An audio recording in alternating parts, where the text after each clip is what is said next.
New details into the living arrangements of alleged Bondi gunman Sajid Akram have come to light, amid reports the shooter's wife has refused to claim his body.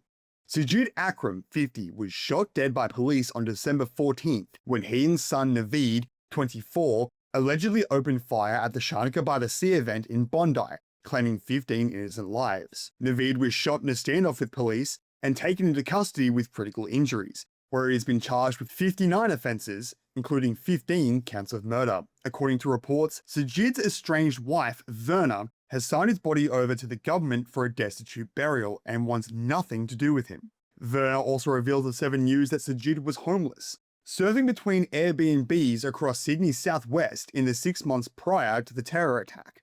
Akram and son Naveed went on a month-long trip to the Philippines in November, where the family pair reportedly received military-style training in Mindanao, a claim that Philippines officials are pushing back on. What were they doing in the Philippines? What were the circumstances relating to their trip, and how did it affect us here in New South Wales? The Bureau of Immigration confirmed the duo arrived in the Philippines on November 1st, before making their way to Davao City on Mindanao, where they left on November 28th.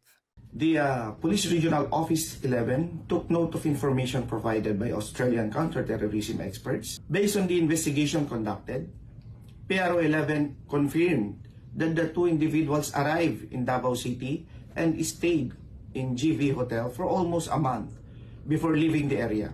Sajid last stayed in a short-term rental property in Campsie, less than 15 kilometres from Sydney's CBD, before the shooting. Akram and his son then drove from Campsie to Bondi Beach in a silver 2001 Hyundai Elantra, parking on Campbell Parade and placing an ISIS flag on the window.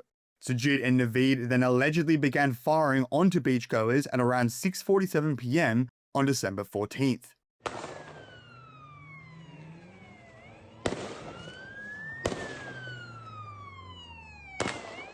Police believe the attack may have been inspired by ISIS, with intelligence officials stating Naveed had been investigated in 2019 over alleged links to terror groups.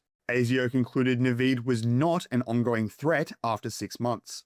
What happened back then was there were people who were well and truly within the sights and being watched by our security, intelligence and law enforcement agencies. And if anyone they associate with matches that same ideology, then effectively they stay in scope as well. Back then he didn't. In the years that followed, that changed. 1 week on from the attack, which claimed 15 lives, shooter Sajid's body remains in the morgue at the coroner's office.